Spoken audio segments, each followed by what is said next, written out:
Can the King of Wakanda ever hope to purge Spider-Man of his vampire curse? Well, let's hop into the pages of Miles Morales' Spider-Man issue number 25 and find out together, shall we? So then, picking up directly from where the last issue had left off, T'Challa had been brought in by Spider-Man's friends and doctor as a special ringer to try and cure this whole vampire problem. And it makes a lot of sense too when we stop and consider that Black Panther had overcome his own vampire curse during the events of his own Blood Hunt tie-in. Though, in order to properly assess Miles' condition and see exactly where he is right now, T'Challa decides to let him go completely ham. Give fully completely into the vampire curse so that they can see just how bad he's got it and how they might proceed in helping him. Obviously, Miles thinks this is kind of extreme and doesn't want to do it, but it's not like they have any better options right now, and after Starling and Misty Knight co-signed this radical attempt at therapy, Miles does just that, giving into his bloodlust and attacking Black Panther all out. And indeed, in vampire form, Miles is faster, stronger, and more ferocious than he ever was before. In fact, he could probably give even some of his worst enemies a run for their money in this form. Luckily though, Black Panther is a cut above. And not only does he not fear Miles, but he lets him get all this evil bloodlust out of his system before eventually knocking him back down to Earth. Goddamn, man, there is tough love, and then there is Black Panther levels of tough love. Thankfully, T'Challa didn't come all the way from Wakanda just to slap Miles around a little bit and hope it helped. Now, you see, the Black Panther actually comes bearing gifts. Now that T'Challa has a better understanding of Miles' condition, he knows that one of the better ways to help fix him is to help regulate his bioelectrical powers, and what better way to do that than by giving him a brand new suit made of Vibranium. Man, first Miles got a new suit from Blade, now he's getting a new one from Black Panther.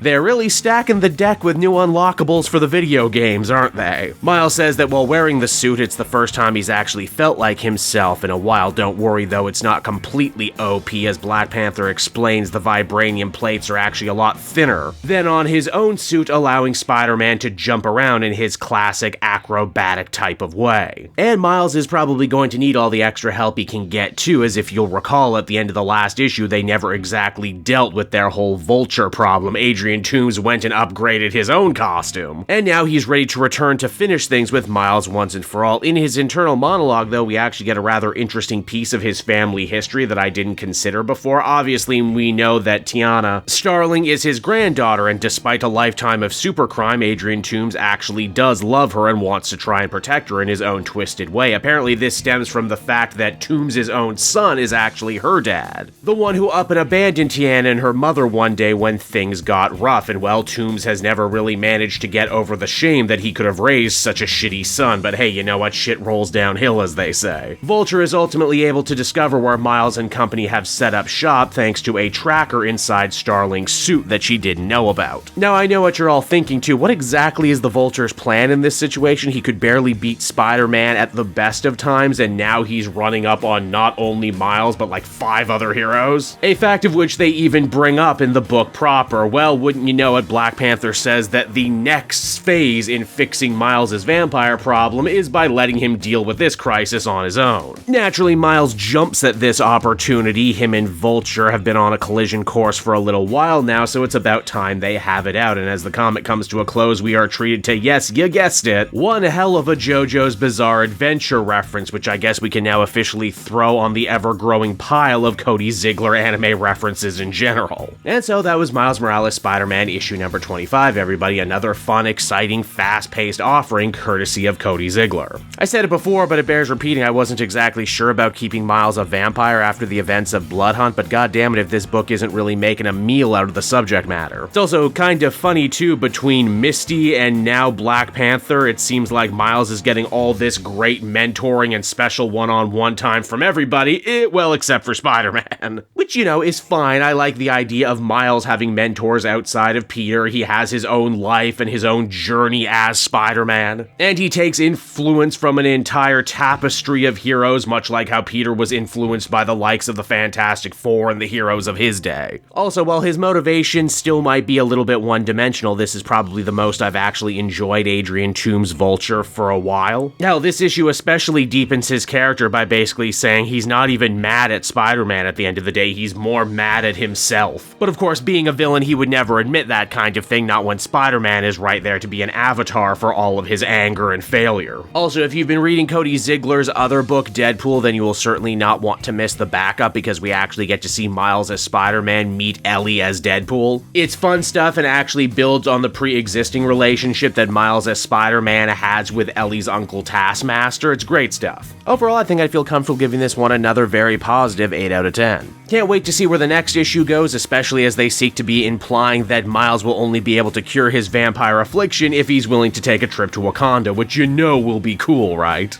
Hey there everyone, it's your pal Cape Joel again, and if you're seeing my face right now, that means you watched to the end of the video, and I'll always be grateful for that. Retention helps in this crazy YouTube game, and so does becoming a patron. If you head on down to the description, you can find a link to my Patreon page. Recently just redid all the tiers, a lot of cool stuff offering up there, exclusive commentaries, exclusive polls, behind the scenes concept art for Capes and Quest. That's the brand new D&D show I've started soon. Never been a better time to become a patron. You can become a patron for as little as $1 a month and help the channel grow and, help me continue to deliver content like what you just saw. So I want to thank you all, and I will see you again next time. Bye-bye.